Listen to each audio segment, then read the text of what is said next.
Good morning, students. So, to continue chapter Introduction to Trigonometry, I am here. Hopefully, you have revised yesterday's class, and I think you understood also the concept which I taught you yesterday. Now, moving ahead in this chapter, yesterday we had studied reciprocal relationship between trigonometric ratios, like cosec theta is the reciprocal of sin theta, sec theta is the reciprocal of cos theta, and cot theta is the reciprocal of tan theta.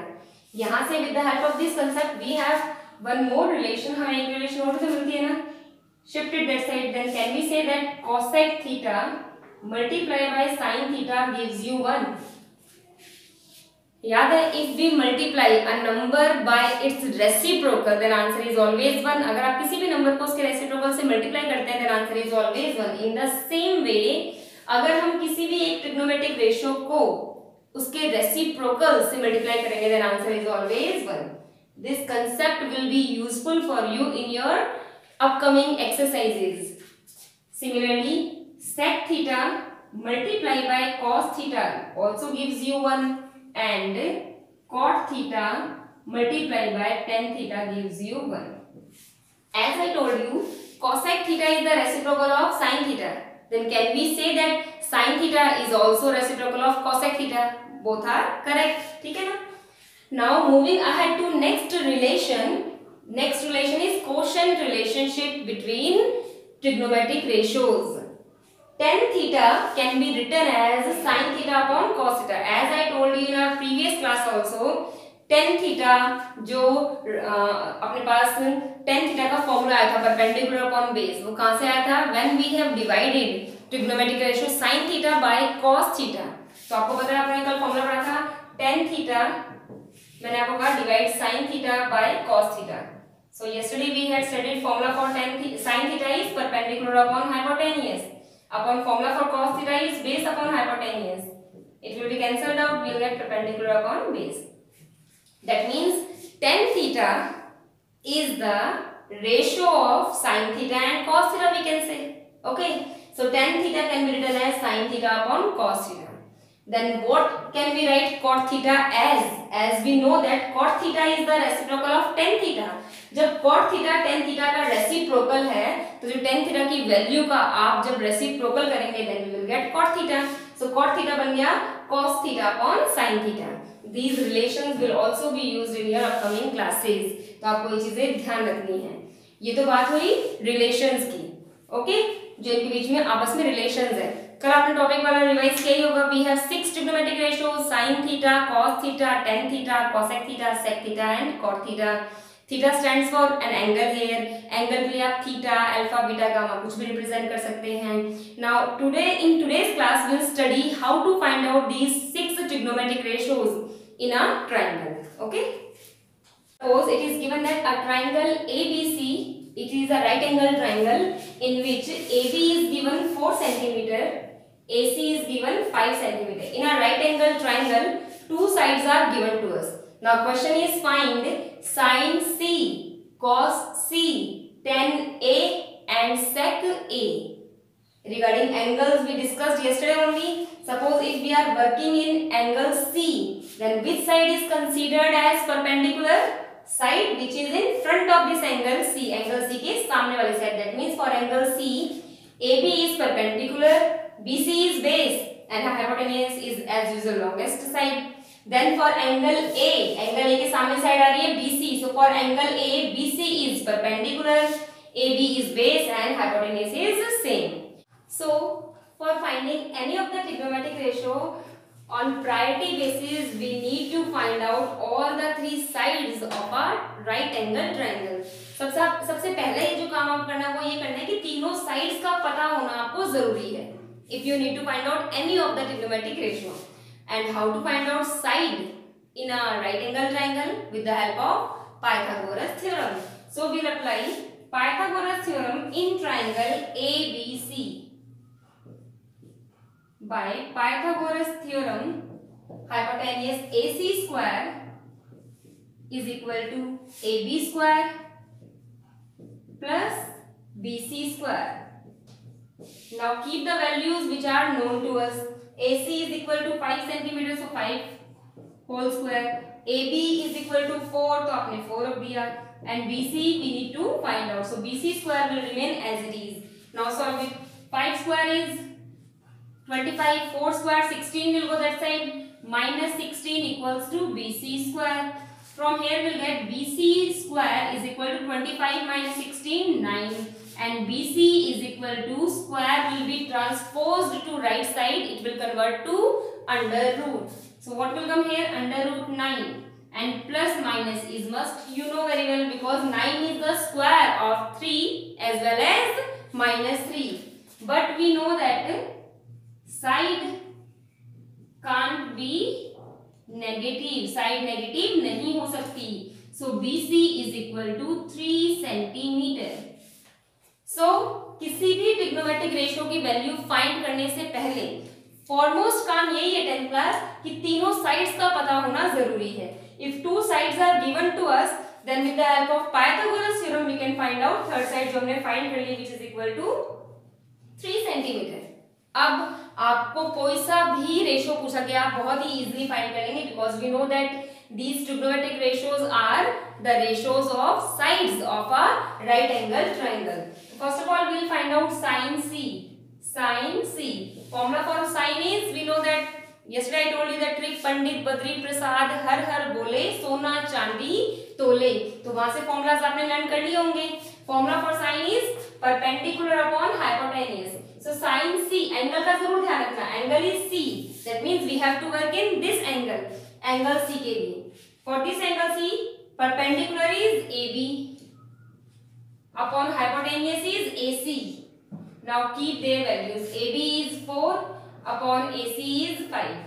Okay, so value of sin C is 4 upon 5. As we know that it is ratio, ये क्या है? Ratio है, और ratio का कोई भी particular unit नहीं होता, तो ये नहीं 4 upon 5 सेंटीमीटर में लगा देना. ये क्या हुआ? 4 सेंटीमीटर ये साइड है, 5 सेंटीमीटर ये साइड है, यूनिट से यूनिट कट जाता है. So 4 upon 5, value of sin C is 4 upon 5. Next ratio is cos C. Formula for cos C is base upon hypotenuse. For angle C, which side is base? Which side is base? BC.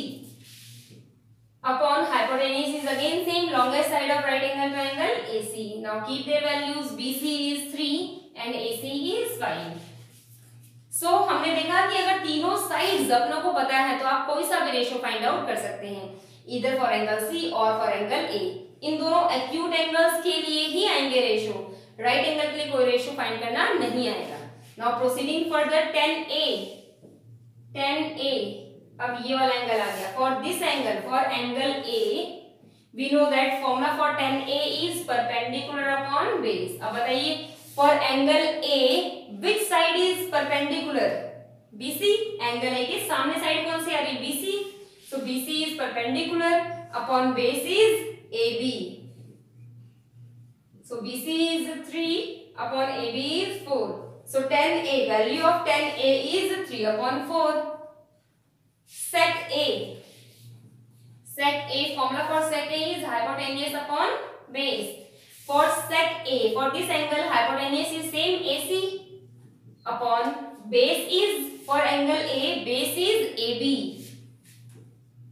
So keep values, AC is 5 and AB is 4.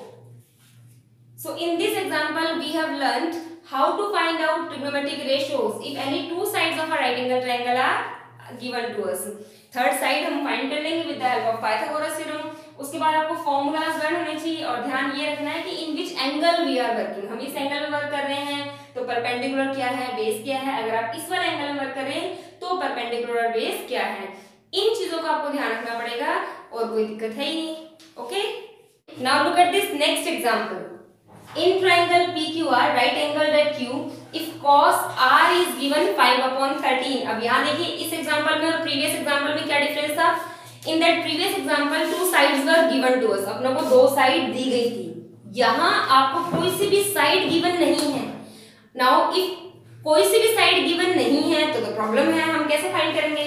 But see, one ratio will be given to you. आपको कोई सा भी एक trigonometric ratio दिया हुआ है, जैसे यहाँ दिया हुआ है cos R is equal to 5 upon 13. cos R का आपको रेशियो दे रखा है 5 upon 13. अब बोल रहे हैं find the value of sine square R minus cos square R. ये चलो बात की बात है, पहले हम आते हैं what is given cos R is equal to 5/13। 10th class बेटा ये रेशो है, यहाँ पे इसका मतलब ये नहीं है कि ये साइड है, ये पर बेस हो गया और ये हाइपोटेन्यूज हो गया। नो, रेशो क्या होता है, जब दोनों साइड्स का आपने रेशो निकाला, दोनों में से जो भी कॉमन चीज है वो कट आउट हो जाएगी, उसके बाद रेशो आएगा। तो जब भी आपको कोई सा भी रेशो दिया गया होगा तो आपको इसके साथ देना पड़ेगा 5x 13x। हमने ये माना कि जब ये रेशो है तो ओरिजिनल साइड कुछ और थी, कुछ कटा होगा, तब ये रेशो आया होगा। और हो सकता है ओरिजिनल साइड भी यही हो, ऐसा जरूरी नहीं है ये हमेशा रेशो ही आएगा, मतलब रेशो में ओरिजिनल साइड भी ये है, ये भी पॉसिबल है। लेकिन पॉसिबल ये भी तो है, मान लेते हैं साइड थी 16 सेंटीमीटर अपॉन 12 सेंटीमीटर। जब आप इसको कट आउट करोगे तो 4 4 जा 16 4 3, तो रेशो तो 4/3 आया, लेकिन साइड तो 16 और 12 सेंटीमीटर थी ना। इन द सेम वे जब भी आपको कोई सा भी एक ट्रिग्नोमेट्रिक रेशो यहाँ दिया हुआ आएगा तो आप जब उनको कंसीडर करेंगे तो 5x 13x, आपने x लिया, a लिया, b लिया, आपकी मर्जी है, ठीक है। Now we know that formula for cos is base upon hypotenuse, यानी कि बेस आपने कंसीडर कर लिया as 5x and hypotenuse we have considered as 13x। Now look at this triangle, in this triangle cos r is 5x upon 13x। For this angle r base is QR, यानी कि ये आपको दिया हुआ है 5x and hypotenuse is 13x। तो यहाँ values जो दीजिए QR upon PR। Now with the help of these two, can't we find out third side with the help of Pythagoras theorem? So in triangle PQR, by Pythagoras theorem, hypotenuse PR square is equal to PQ square plus QR square. Now keep their values. PR will be replaced by 13x whole square. PQ we need to find out, it will remain as it is. QR is 5x. Solve it. 13 square is 169 and x square is x square. यहाँ ध्यान रखिएगा 13 and x दोनों का square है, आपको दोनों का square करना है। And shift this 5x whole square that side आएगा minus 5 square is 25, x square equals to PQ square. So PQ square is equal to 169x square minus 25x square gives you 144x square. Can we cut out this square by square? No, क्योंकि it is not whole square. ये whole square नहीं है. So what we will do? PQ is equal to square root 144x square and plus minus again that same concept you will write. Side can't be negative. Side negative नहीं हो सकती. So PQ is equal to 144 is the square of 12 and x square is the square of x. तो third side PQ is 12x units. Units जरूर लगाइएगा. Units में centimetre में दी हुई है साइड, मिलीमीटर में है, मीटर में है, हमें नहीं पता, बट कोई ना कोई यूनिट तो आएगा ही जब आप साइड फाइंड कर रहे हैं. So PQ is 12x units. Now again the same concept followed. Now all the three sides are known to us. अब अगला कोई भी ट्रिग्नोमेट्रिक रेशियो पूछ रहा है या कोई भी वैल्यू पूछ रहा है, हम आराम से फाइंड कर सकते हैं. Now have a look here. They are asking sin square r minus cos square r. अब यहाँ स्क्वायर से कंफ्यूज नहीं होना. अब देखिए cos r तो आपको ऑलरेडी दिया हुआ है 5/13. हमने sin r की वैल्यू फाइंड करी. sin r formula is perpendicular upon hypotenuse. For r perpendicular is PQ and hypotenuse is PR. PQ is 12x upon PR is 13x. X and x will be cut out. 12/13 ratio आ गया. ये value आई sin r की. cos r already given है. अब आपको value find out करनी है sin square r minus cos square r. एक चीज समझिए यहाँ पे, आपने लिखा sin स्क्वायर, इसका मतलब ये नहीं कि इसका तो स्क्वायर कर दिया और r एज इट इज आ गया. इसका मतलब ये है, इसको आपने ऐसे लिखा या लिखा sin r whole square minus cos r whole square. बेटा both the things are totally same, दोनों चीजें एक ही बात है. ये ऐसे लिखना कन्वीनियंट होता है, इजी होता है, इसीलिए मोस्टली आपको ऐसे ही लिखा हुआ मिलेगा. दोनों एक ही बात है, ठीक है ना. आप वैल्यू रखिए, sin r की वैल्यू आपने भी फाइंड करी 12/13 whole square minus cos r की वैल्यू आपको ऑलरेडी दी हुई थी 5/13 whole square. Now solve it. 12 square 144 upon 13 square 169 minus 5 square 25 upon 13 square 169. LCM is same 169 as denominators are same. तो ये आ गया 144 माइनस 25। सब्ट्रैक्ट कीजिए 144 में से 25 माइनस करो 119 upon 169। So value of sin square r minus cos square r is 119 upon 169। ये सिर्फ एक एग्जांपल है 10th क्लास। अब यहाँ पे कुछ भी पूछना है आपको, आप आराम से फाइंड कर सकते हैं। See on priority basis you need to find out all the three sides। तीनों साइड्स का पता होना जरूरी है। After getting all the three sides, आपसे अगर उन्होंने ये पूछा है या पूछ लिया find the value of cot r multiply by tan p, suppose आपसे पूछ लिया find the value of cot r minus 10p, ये पूछ लिया, कोई दिक्कत नहीं है, तीनों साइड्स का पता है। पहले आप cot r की वैल्यू निकालो, फिर आप 10p की वैल्यू निकालो, पुट करो आंसर आ जाएगा। cot r निकालते हैं। Formula for cot is base upon perpendicular, तो आ गया बेस अपॉन परपेंडिकुलर। अब देखिए r के लिए बेस क्या है 5x अपॉन परपेंडिकुलर क्या है 12x, तो cot r मिल गया आपको 5 अपॉन 12। फिर आप निकालिए 10p परपेंडिकुलर अपॉन बेस। अब p के लिए परपेंडिकुलर क्या हो गया qr अपॉन बेस क्या हो गया pq, तो ये आ गया 5x अपॉन 12x। मिल गया आपको cot r की वैल्यू मिल गई 5 अपॉन 12। cot r की जगह रख दिया 5 अपॉन 12 माइनस 10p की जगह रख दिया 5 अपॉन 12। सॉल्व करो, आंसर इज 0।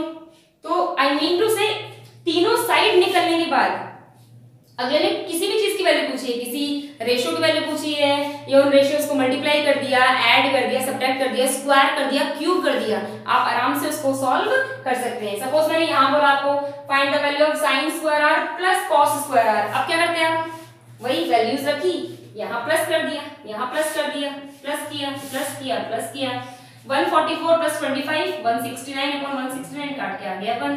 तो इस तरीके से आपको बहुत सारे क्वेश्चंस मिलेंगे, एक्सरसाइज 8.1 में भी हैं और आपकी एग्जांपल्स में भी हैं। एग्जांपल 2 को छोड़ के आप सारे एग्जांपल्स ट्राई कर सकते हैं। एग्जांपल 5 भी छोड़ दीजिएगा, I will tell you. Example 1, 3, 4 including exercise 8.1। तो लगभग सारे क्वेश्चन आप अपने आप अगर ट्राई करेंगे तो you can do with the help of all these concept. एक छोटी सी चीज और देख लीजिए, कई बार आपको कंफ्यूज करने के लिए ऐसे रेशियो ना देके ऐसे दे देंगे। It is given that 4 cot theta is equal to 3, 4 cot theta is equal to 3 ऐसे दे दिया। अब यहाँ कंफ्यूज नहीं होना, 4 is in multiplication with cot theta, 4 इससे मल्टीप्लाई हो रहा है, इस 4 को यहाँ शिफ्ट कर दीजिए, तो value of cot theta is equal to 3 upon 4। मिल गया ratio 3x upon 4x। cot का formula base upon perpendicular, third side hypotenuse निकाल लेंगे और सॉल्व करके आपका कोई भी क्वेश्चन पूछा है आप आराम से फाइंड कर लेंगे। तो इन छोटी छोटी चीजों को आप ध्यान रखेंगे और आप सॉल्व करेंगे तो एक्सरसाइज 8.1 आराम से स्मूथली सॉल्व हो जाएगी। Only 1 or 2 concepts are left which we'll discuss in our next class. So please try these questions. Please 10th class करते रहना।